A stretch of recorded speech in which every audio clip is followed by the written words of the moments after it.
Hi, everyone. Welcome back to Sleep On It, the podcast for slipping your way to better health. I'm Ying Ying. And I'm Naina. So, today I thought it would be fun to talk about how to get rid of 5 commonly bad habits using our brain. Yes. And this term, you may have heard of it. It's called neuroplasticity. It's a pretty popular and new way to brain hack. And basically, what it is neuroplasticity is your brain's ability to rewire or change itself, either chemically or structurally, based off of internal or external environments. And so it's not only what we surround ourselves with and what we do, but also how we think that can change our brain and how it's restructured. Just keep in mind, though, neuroplasticity can be to our benefit, and we can rewire and rechange our brain to have positive outcomes, but it can also, there's a maladaptive neuroplasticity as well, where we may not be doing the right things or exposing ourselves to the right environments, causing a maladaptive or negative change in our brain. Yeah, that makes sense because if we can, I like that the both positive, the negatives are true, where if you can cause bad habits, that means with your brain, you can also use the same pathways perhaps to create the good habits, like kind of use the same mechanism.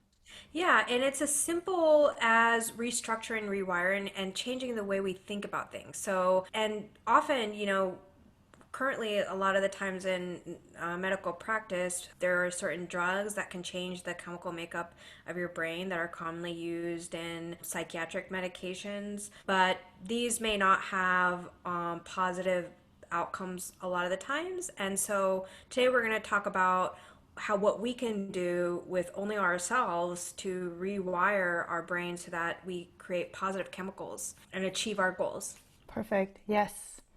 There was something I read about neuroplasticity that I thought was really interesting that might apply to what we're going to be talking about, which is neural Darwinism. And it's just the idea that like things that aren't as used or kind of left behind. It's like herd concept where like the bison in the back get nipped off first by hunters or wolves, and versus the ones that stay in a pack in the front that collate together tend to be stronger and survive. So the idea that there are neurons that if they're not fired or used as much, they tend to die, versus the ones that fire together, they will stay together and get stronger. So is that kind of where neuroplasticity foundation is as well?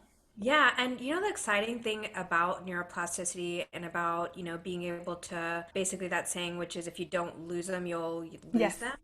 And If you don't use it, you'll lose it. exactly. And so the idea that, your brain can continue to change throughout life. So it doesn't stop. And before maybe 2 to 3 decades ago, the brain was thought of as a static organ, meaning that if you had an injury, a stroke, or anything like that, then your brain wouldn't adapt itself. And that more and more and more research is coming out today suggesting that that's absolutely not true, and that your brain is basically this pliable, flexible organ that finds a way to replenish, replete, and build stronger and better connections. And this can occur throughout adulthood into late adulthood as well. So that's very promising and exciting. So the first really bad habit that I think a lot of us can relate to is procrastination. How would you define procrastination, Nina, in your experience? Well, I think that, I've definitely experienced it and probably more often than I'd like to. And procrastination is basically the idea that it's hard to do something that you know you should do or that you need to do. And it's almost, or it feels like a will thing. It feels like, okay, I know I need to finally pick up that book because I have an exam coming up next week, or I need to, go ahead and start making dinner, cut that out. And why can't I get myself to go to the library or go pick up that book? And that's what I call procrastination, leaving things till the last minute, even though getting that activity or chore done is going to make you feel a lot better, or it's something you need to do. It's just kind of delaying things more than you'd like, and it makes you feel bad inside that you've delayed it. I agree. It's for me, procrastination is just knowing you should do something and you just don't do it, and it just kind of causes this discomfort within you that you should do it. It's crazy how like that discomfort can get really repetitive and addicting almost. It's like a behavior that you know is bad for you, but you hold on to it. It's a like how do we free ourselves from that is the question using our brain. Yeah, I mean, I think one of the ways that we can try to hack this problem is to change the way we think about it. So a lot of the times a chore can seem really daunting, right? Especially the longer we take to do it. So it feels like, for instance, if it's getting a workout in, why do I wait till the end of the day or at a time later than I would have liked to get the workout done? And maybe we're associating workout with a certain thing. Maybe we might be associating it with workout equals weight loss or workout equals another chore or another thing to cross off my list. That may not be that exciting as a motivation factor to get the workout done. And so the way we can rewire our brain or make a different and positive association with working out is by associating workout with a positive feeling. For instance, for myself, after I get a workout done, I feel a lot better. I feel more energetic. I feel happier. I feel motivated. I feel like I can just go conquer my next activity. And I think most people feel that way after getting a workout done. Yeah, you're probably going to be exhausted because if you know you got a good workout in, but at the same time, you're still feeling all those endorphins and positive emotions. So why not associate workout with that feeling?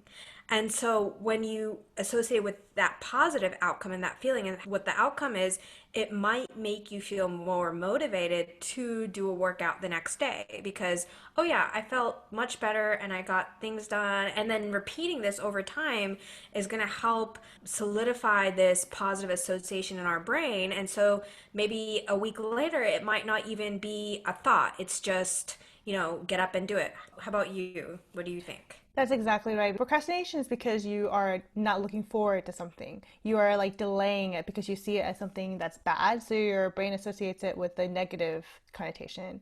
Versus if you were to trick your brain into flipping it on its head and seeing it as a positive thing, you find it to be like not as bad, like doing it as you think. And I think if I were to apply it to my own experience, like for me, writing a paper is the thing I usually procrastinate on the most. And I've had so many nights where I would wait literally till, I know this is horrible, like 2 days or the day before it's due to start writing it.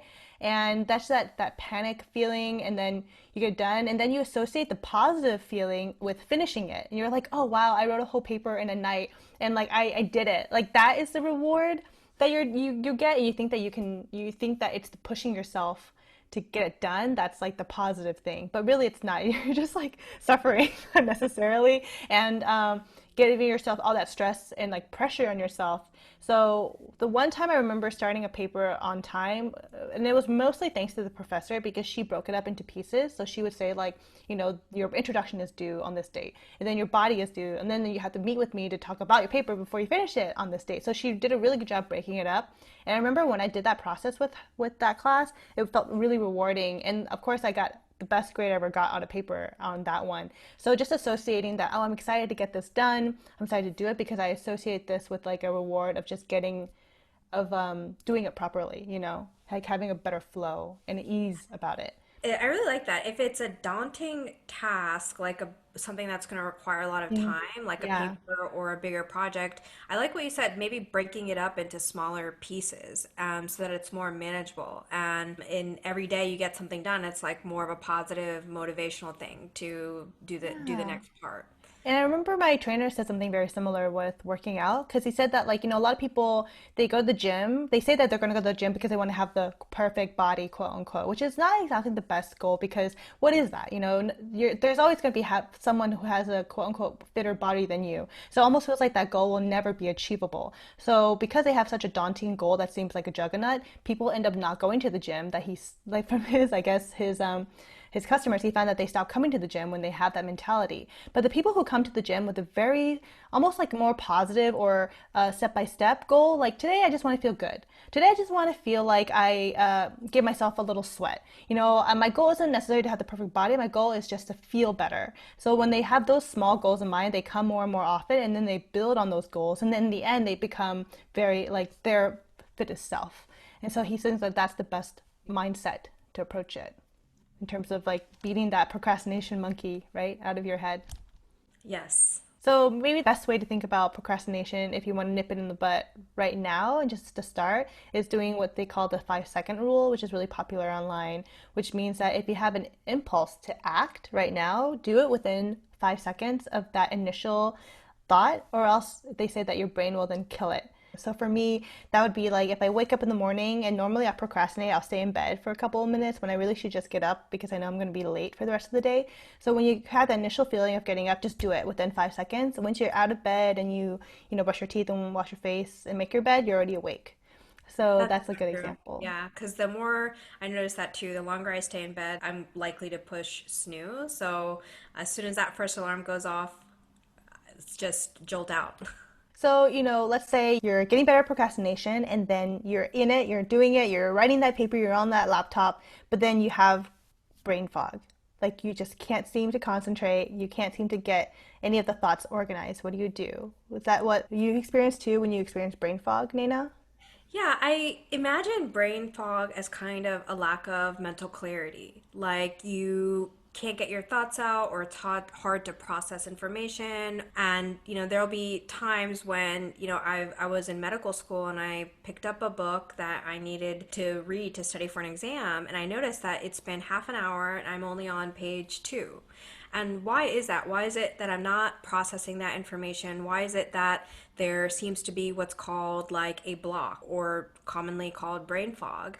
I sometimes think of, well, why is this occurring? And it makes me think about a concept which is embedded in all human beings. So every human has a primitive response. And an example I'll give is our ancestors. So our ancestors had exposure to different threats, whether it was a earthquake or some sort of tiger. And when they were exposed to this threat, they automatically had a response. They would run into a cave or run the other direction away from the tiger. And that is the body's automatic way of ensuring survival and producing an activity that you don't even have to think about. And this is called the sympathetic nervous system. And the sympathetic nervous system is basically the individual or body's fight or flight response. And it's characterized by high blood pressure, high heart rate, and high levels of cortisol secretion, which is your stress hormone. That pretty much allows you to be alerted or respond to a dangerous situation.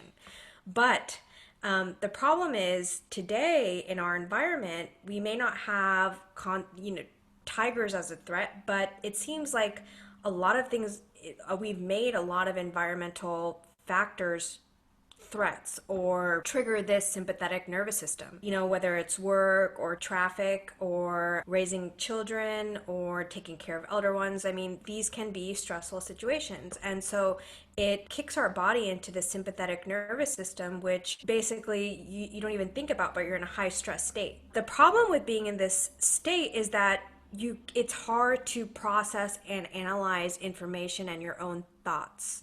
I think that's the reason why we experience this constant state of brain fog or lack of mental clarity, is because we are in a high stress state all the time. A solution to that could be to take a step back and change the way we perceive our environment. And instead of looking at them as threats, maybe look at them as exercises, activities, or a part of our daily life.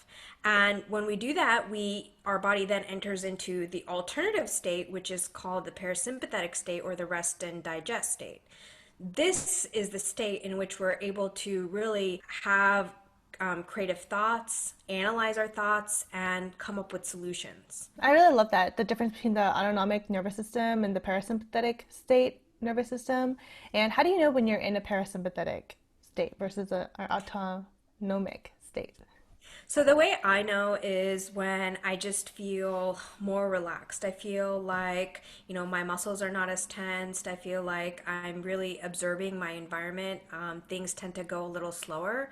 I think it's a lot easier to observe when you're in the high stress state, and maybe observing, for instance, when you're in a high stress state, you're going to feel panicky, anxious, you might feel jittery, you might feel sweaty or high, sort of just flush. And so maybe that might be a trigger to count to 10 and take a deep breath, or try to relax a little bit. And hopefully that would, by slowing things down with your breathing, that would alert your system to enter into the parasympathetic state, which is what we want to be able to think and have creative processes. I love that because it kind of reminds me of when people fight and then, they're in a high strung state, like probably that's when your fight, flight, or freeze response kicks in. And so instead of concentrating on the problem and solving it, you just start saying really ridiculous things that you can't take back. And then you're starting to talk about things that don't even like relate. And then you forget where you're even going. Versus maybe the two people should just take a moment to calm down, right? And like be in a better state of mind, be calmer, and then come back to the table and be able to actually talk about things more rationally. And then I think if we were to talk about this in terms of work, like maybe you are in a very stressful work. Maybe you always have deadlines and you can't really afford to have those brain fog moments. So going back to like kind of neuroplasticity and like the whole fire together, you are wired together, maybe having like a ritual right before you do something to kick off that team pattern.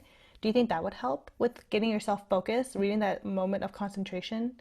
Because when you're focused, that's when your neurons are building pathways, right? Yeah, definitely. And you're right. So I think emulating other individuals who seem to do really well in high stressful situations, like firefighters or physicians, when it's a life or death matter, literally. And why do they seem to do so well? And it seems like, they're always remaining calm. I mean, they're able to work with other team members, they're able to delegate tasks, they're able to organize their thoughts. And it could just be because this is a part of their daily routine. This is what they're doing every single day. So they associate this as, yeah, that's just a day in the life or a day in the job. And so rather than this insurmountable task or this, I've never done this before, and you kind of panic. I mean, even if you haven't done it before, I think there is a lot of value in just, stepping back or stepping aside from the situation for, even if it's just for 10 seconds, it can really make a big difference. And once you've been in that situation, it becomes a lot easier to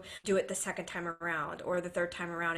And you're solidifying pathways, positive pathways in your brain. After you've done it the 10th time, it just makes it feel like a breeze. And so, not to belittle that, but just sort of try to emulate from how well you can really respond in stressful situations, and just being mindful of it, I think, can go a long way. Yeah, I think that's why musicians or performers they do the busking because like the performing outside because I'm sure when you're performing in front of a big audience it's so nerve-wracking and you could easily forget your lines, you could easily forget how to play your instrument or move.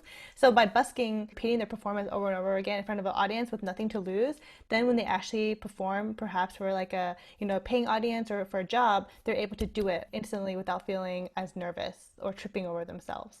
Yeah, the way I see it is kind of like, for instance, we've all seen sort of a rat go through this really intricate labyrinth or Mm, maze, yeah. right? And there's a lot of different ways to get to the end point. And the first time you put a mouse into that maze, it might take a really long time exploring different pathways. But over time, after they've done the maze one or two or three times, they've found the quickest, shortest way to get to the end. And our brains are, that can happen similarly in a brain, where once we keep exposing ourselves to a certain activity, then over time we'll figure out the best way to do it. I will also play devil's advocate to that process, and at the same time, I do think there is value in trying things new ways. But if for instance, and exploring the different, routes and paths to places, just to get sort of a new scenery. But I think that in certain situations that can be really helpful where we want to really solidify a certain activity and find the fastest way there.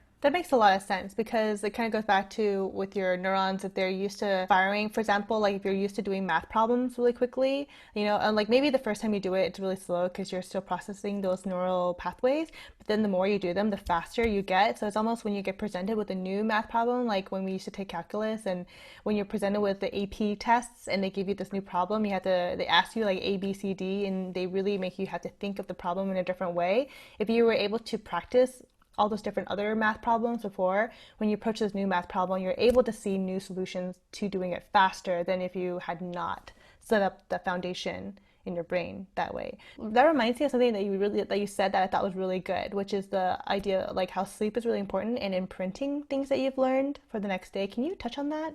Yeah, definitely. I feel like we've all pulled all-nighters before exams, at least once or twice in our academic careers. And I don't know, I've never felt optimal when I've done that. I've always felt like, I come to the exam room and just so sleepy and tired, and I can't seem to remember anything that I studied the night before. And I quickly learned that that wasn't helpful. And now I know why. And the reason is because when you sleep, you're allowing your brains to solidify those learning connections that you make. So when you learn something, it's only short term, right? But when you sleep, you help solidify that memory and put it into your long-term memory bank. So when you sleep, your brain has to go through certain motions where these pathways are reoccurring and solidifying. And this is allowing you to actually memorize the material that you reviewed earlier.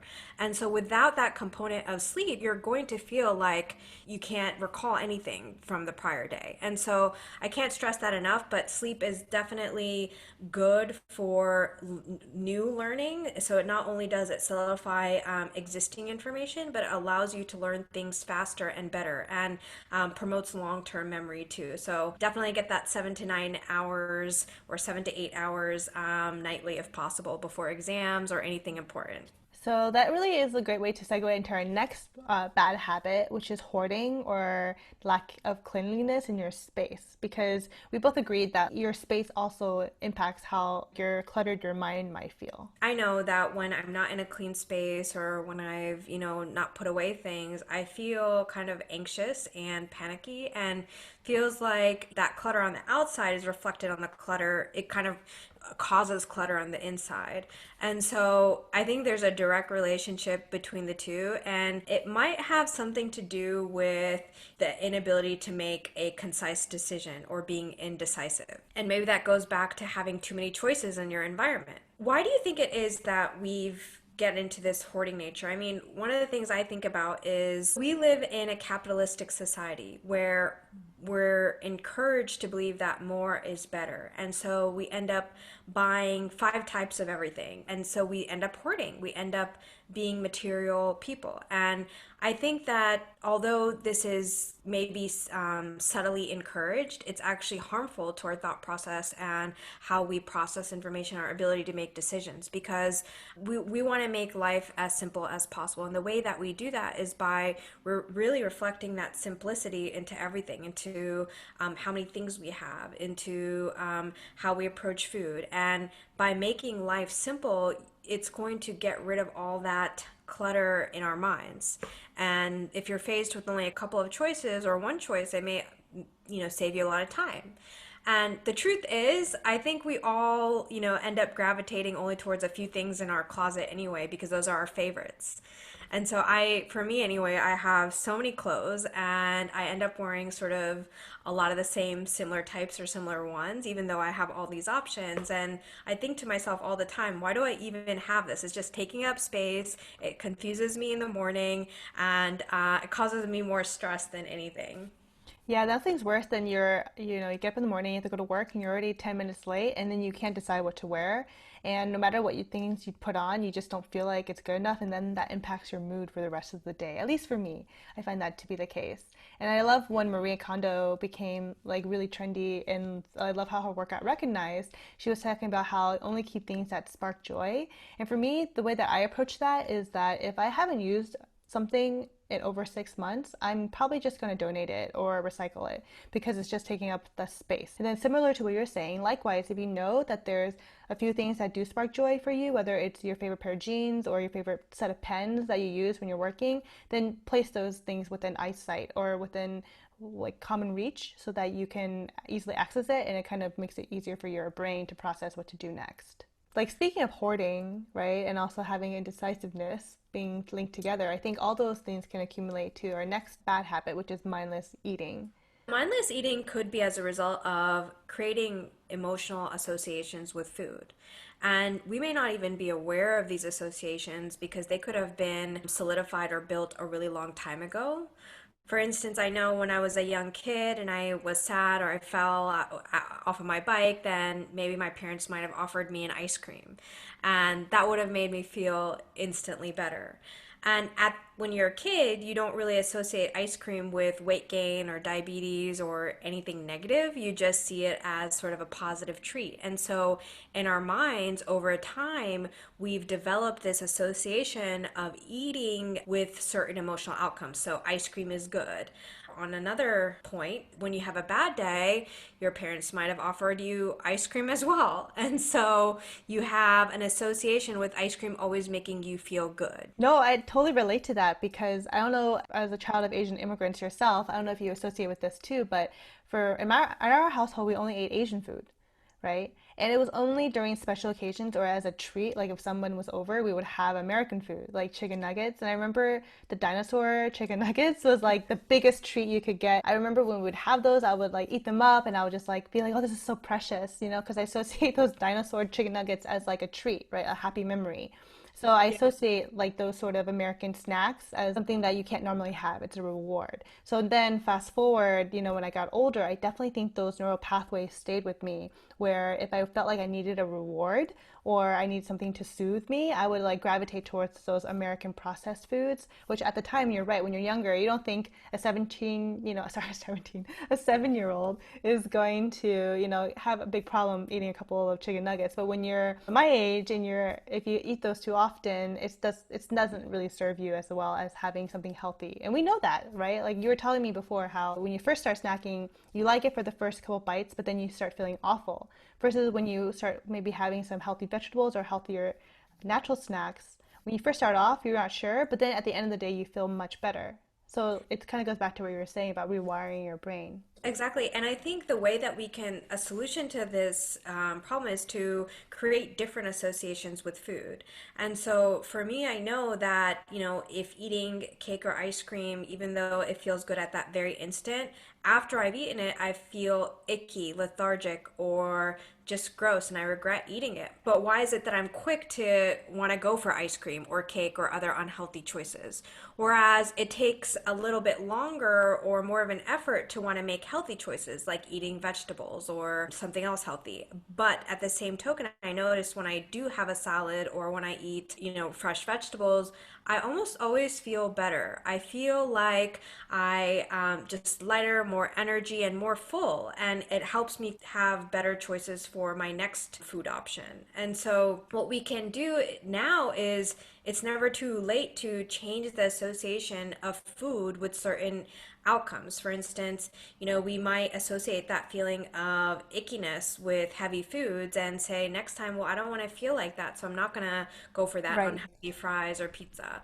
But because those fresh veggies made me feel so good, I am going to go for that next time. It's like your body knows what it needs. You know, it knows that when you eat like your routine food, your routine meals. That's why I think we all love watching people's what I eat in a day, like those routines, because when you get into a habit of knowing what you're going to make for breakfast, lunch, and dinner, you do that on a daily basis, your body will then associate those foods with what it needs. And then if you deviate too much from that, like if you over snack on cookies, you will feel awful afterwards. Your body will tell you, and then you can associate that feeling the next time. But I actually found that it's also about cravings, like how to curb your mind or brain of having those cravings. And we talked about how like intermittent fasting can actually help you curb those cravings. Yeah, intermittent fasting has become really popular right now, and I think for good reason. A lot of research has shown that, you know, time restricted eating or intermittent fasting, where you eat from certain periods of the day, where it's, you know, 12 to 6 or 12 to 8, or some people, you know, do a whole 24-hour fast for a day and then go back to a normal diet the next day.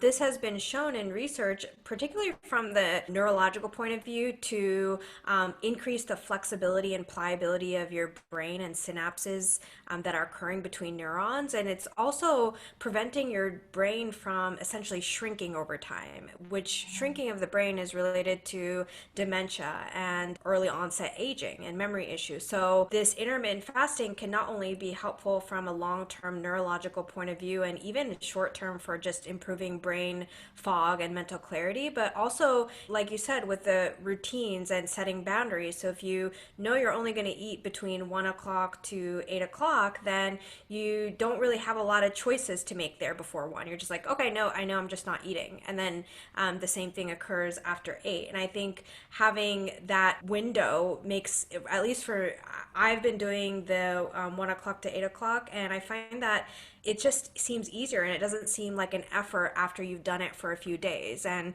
solidifying that kind of routine can be really helpful. And you make food choices that are more healthy. And I know that I eat higher protein rich and higher fat rich foods because it's going to have to carry me over till the next day. So I do end up making better choices versus like, high energy, high sugar choices, which would cause quick crashing.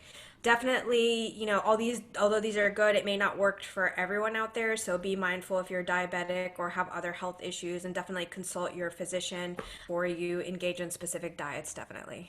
Yeah, and perhaps we can even turn it on its head where instead of mindless eating, focus on intuitive eating and just really savoring what you're having and enjoying it. I think that's also just a different mindset. Like we always talk about how maybe you shouldn't eat your meals while you're watching something because then you're thinking about what you're watching rather than what you're eating and things like this. So adopting those sort of practices, and that way you can also tell when your body is starting to feel full because your body does send you that signal that it's already satiated. You just either ignore it or you push past it. Also going back to what you were saying about reassociating different foods with like different emotions, we were talking about how after the documentary Super Size Me came out, it kind of really changed people's perception of fast food. And for me, the biggest imagery was seeing the McDonald's fries. When they were putting out different, I think they were putting out different fries, and then they showed like over time how they degraded. And the freshly made fries, you could tell seeing after like a week or so, it would have mold and like started attracting the normal sort of decay. But the McDonald's fries still looked fresh, like it just came out of the oven. And I think they even fast forwarded even longer, and the McDonald's fries still looked like the same. So just to think of what are you doing to your body by eating that thing and putting that into your body when it doesn't break down naturally like that. So that really made me go associate it in a different way. Yeah. That's so interesting because I've had a similar experience where, I really like a lot of prepared foods, especially when I was in residency, like from Costco or different grocery stores where all you had to do is like pop it in the oven. And it was useful because it was, something quick and nutritious, but at least I thought it was nutritious. And then I would look through the ingredients and realize that there's like a lot more ingredients than I would think to make chicken enchiladas, for instance, like things that I can't pronounce because they are some chemical compound. And so that really turned me away because it made me realize that they're not a lot of wholesome or natural products that are going into foods. For instance, I wouldn't make pasta with 200 ingredients, right? And so being aware of what our food is, what it is made up of, and considering sort of the natural components of it is really important and helps make better decisions too. Yeah, and that reminds me of like this TED Talk I watched on neuroplasticity where they were saying how when like Betty Crocker came out with like her cake mix or something like that, when they used to actually include eggs and water or whatever or butter, like the natural ingredients with the package, but they found that people found less enjoyment from it because it didn't give them that sense of ownership that I made these cookies or made this cake. So that when they took out the eggs and the water and you had to add in your own, I think it made people feel better that they actually made something of their own. So Uh, it kind of reminded me of maybe that's how your brain is wired. Like it does want to learn and experience new things. Like that's why we love to travel. That's why we like to learn new languages or read books. And because when we're creating those pathways in our brain, I mean, I don't know if you agree, maybe it releases some sort of like positive thoughts or like positive inner or hormones in your brain that allows you then to pick things up, other things up better in the future. Like there was that study of the rats where they fed them fruit roll up, and they had one group of rats that was called the worker rats. So they actually had to dig up for their roll up little bundles and like actually hunt for their food. And then they had the second group, which was called the trust fund rats, where they were just given the food, like without having to do anything. And then over time, they took these two rats and they would study their brains, and they were drastically different. Like the trust fund rats apparently had lower positive neurotransmitters like dopamine and oxytocin and like more stress hormones versus the worker rats. And then likewise, when they were trying to teach those rats how to drive, apparently you can teach rats how to drive, which is a really cool thing. And they also, by like having them navigate towards like the fruit roll up or teaching them how to swim, the worker rats were able to pick up those things so much faster than the trust fund rats. In fact, the trust fund rats weren't even able to learn how to drive at all. So I was just thinking, wow, so your environment, basically, like what you're exposed to, what you do on a daily basis, what you choose to learn and not do, really impacts all your actions. That is a great example because I feel like when you're doing things yourself, you're learning things along the way. You're learning tasks, you're learning motor memory, you're learning different aspects that will then be applicable to not only that one kind of activity or task, but to other tasks in the future too. So I think learning is just so beneficial. And so, it's kind of like they say that you won't know until you do it for yourself. Absolutely. And I think that's the perfect segue into our last topic, which is negative self talk. Yeah, I mean, I think that we can all sort of relate to having talked down to ourselves or saying something negative. And for instance, it can be as simple as looking in the mirror and saying, man, my hair looks awful today, or I look a little chubby. And it could occur before a presentation, and you could say, oh man, I'm really bad at public speaking. I don't know if I can do this. And it's just a lot of negative self talk. And when we do that, when we sort of say these things in our head and towards our own self, it actually changes our brain chemistry. We start Mhm. secreting stress hormones, and these stress hormones may cause us to have a negative outcome, or you end up actually doing pretty bad on that public speaking talk because you talked yourself down the whole time before it. And so you build up your nerves and your anxiety, and you get into this high sympathetic state where you're panicking. And so, why does this occur? And one of the reasons I think is because we're in a society where we feel like anything is possible, right? And so, when we're young, especially our generation, Ying Ying, when we grew up around sort of the dot-com boom where anything was possible, and so it was a time when parents and teachers and the media would say, you can be president if you want to, although I don't know if any of us really want to. But likewise, you can be the next Mark Zuckerberg or Steve Jobs. And although this positive encouragement is good and it's necessary for having a conducive environment to be in, it's also not realistic, right? So, what happens when you don't become the next Mark Zuckerberg or the next Steve Jobs? The truth is, most of the world isn't. And so when we don't meet that expectation that was set up around us, then we become disappointed in ourselves and we end up talking negative or feeling down about ourselves. The solution could to this could be that, instead of having this heightened expectation or view of what we should or can become, maybe we just need practical and realistic help around us to help us achieve our own goals, or evaluate our own skill set or our own passions or what we want to achieve in the world. I mean, success does not equal being the next tech entrepreneur in the world, or something like that, or Michael Jordan. Success can come in all sorts of different ways, shapes, and form. And so it's really managing these expectations, which I think is so important, because this gap in expectation can cause negative self-esteem. Yeah, and that reminds me of a book that I highly recommend by Lori Gottlieb. I hope I'm saying her name right. But she wrote the book, Maybe You Should Talk to Someone. And she's a writer. She writes for The Atlantic, and she's also a therapist. And the way that she kind of connects the two professions, she kind of sees them as very similar in the sense that when she's an editor, she's editing the story and she's trying to understand, like, how do you frame the story? Similarly, when she hears her patients and how they frame their stories, she's almost feels like she's an editor in their stories, like drawing attention to certain parts and whether that's true or not. If you can be the editor in your own story, I think that's like the way to kind of do a brain exercise, right? When you have negative self talk. So it's like reframing what the story is and placing yourself in the protagonist's seat, rather like the hero's seat, rather than like the victim's seat. Yeah, and I think you brought up a really important point, which is a victim. So, a lot of the times in life, when we fail a test, or we don't get a job, or a loved one passes away, or any negative event, we feel like we're the victim, right? We feel like, why did this happen to me? All negative things always happen to me. And making yourself feel like the victim does one very important thing, which is it makes you feel like you've lost control of your life and you've lost control of your happiness. And once you're in that state, it's really hard to be resilient or be positive, right? And so the solution to this is to understand that suffering is a part of all human life. I mean, we've all experienced an adverse event in different ways. No human is completely immune to this.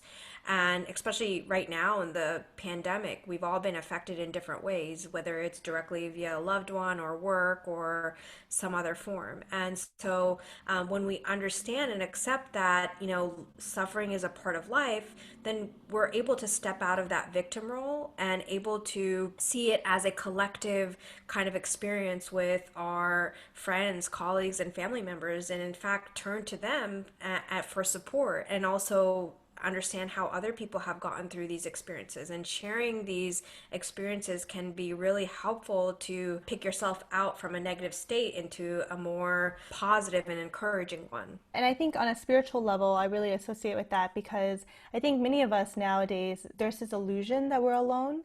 I don't know whether it's through, the capitalistic viewpoint or just from the fact that, we live in a bubble. We're always comparing ourselves to other people, with social media.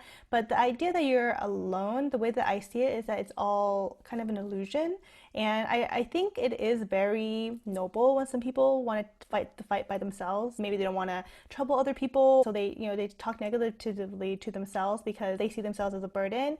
My thought is that spiritually, I think we're all really connected. If you think about it, like even the actions that you do today will impact the generations in the future, and also all the people who have lived before us, our ancestors, they've like what they've done have also influenced us today. So that just shows like the cosmic thread that connects all of us. And even if we're not alive to see what will happen in the future with like our kids or our grandkids or what the world would be like, we can feel content in knowing that what we're doing now does make an impact. So in the sense that we are there with them. So I think that's why spirituality is such an important component to combating negative self-talk or negative hate, or just promoting self-love and self-compassion. So those are the practices that I hope that we can all adopt more, because it will be very beneficial to all of our health in the long run. I really like that. And I think that also reminds me of another potential solution to combating negative self talk, which is based off the premise that humans are essentially social beings, right? We are hardwired to want to care, love, and be cared and loved by other people. And a great example of that is we're one of the few living species that takes care of their children for such a long time. When this happens, certain hormones are developed in our brain. Those hormones like dopamine or oxytocin, which are called the love hormones or the happy hormones. And they're called that because when they're developed in your brain by these social interactions, you feel happy and peace and at peace and elated. This basically points to the fact that humans, I think, are just altruistic beings, and they crave wanting to be around people, helping people either directly or indirectly, and take a lot of happiness and joy from that fact. And so one potential solution, if you find yourself, in a negative place or in a negative state, is to maybe center yourself around activities where you're helping other people or around other people, like whether it's a mentoring activity or volunteering somewhere or taking up a job where you feel like you're doing that more. I think those can go a really long way. And although they seem selfless acts, which they are in some ways, they're actually quite selfish in many ways, because by engaging in these activities, not only are you benefiting other people, but you're also benefiting yourself. You're allowing yourself to enter into a happy, more productive state, and so you're helping yourself.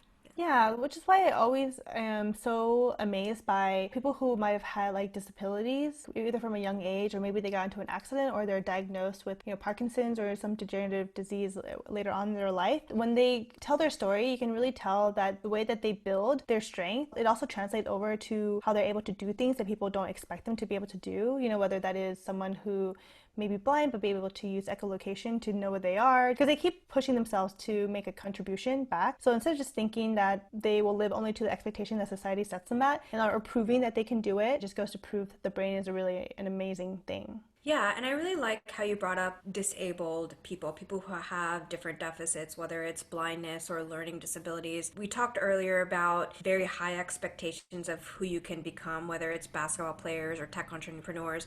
At the same token, I think there's a stigma around disabled people in which they're told the opposite. They're told that you can never become, an athlete, or you can never become a college professor or an entrepreneur. And why not? Why do these stigmas exist? Because I was really taken back by a story of a woman who talked about how she had a learning disability and couldn't read. And in the 1970s, when she was growing up, everyone told her, well, this is it for you. You should take up some technical or vocational job because you can't read and you won't ever be able to. And she researched, other people who have this condition, and they essentially came up with brain exercises that allowed her to learn how to read in a different way, not the conventional way that was taught in schools. By teaching herself again, she was able to read like a normal person and go through college.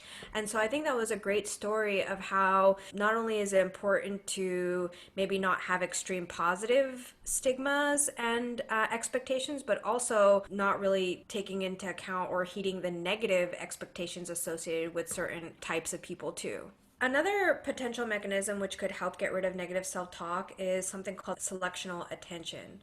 What that essentially means is that we focus and pick and choose things that we do that always produce a positive outcome rather than a negative one. For instance, if we want to cope with the loss of a loved one, instead of looking at pictures that may make us sad and want to cry and really increase that pain, we may rather figure out another way to feel connected to our loved one without feeling sad. And that may be something like, okay, well, that loved one may have loved fishing, and so you may go fishing and revive your memory that way. And so the concept behind it is essentially focusing on things that we can control in our environment rather than focusing on things that we can't control. So it also just teaches us to be grateful for what we have around us, and practicing gratefulness goes a long way in how you view the world and how you view yourself too. These simple things, if we are able to just practice, can go a really long way. You can really change your brain and how it wires. That's our episode on the 6 habits that we can use neuroplasticity to get rid of, and which are procrastination, brain fog, hoarding, indecisiveness, mindless eating, and negative self talk. Yes, I hope that these tips and techniques help. And if you want to hear about any other sort of bad habits that we can help you hack your brain to get rid of, please do let us know, and subscribe to our channel and click the bell icon to get notifications for more updates on our channel, Sleep On It podcast. Bye. See you next time.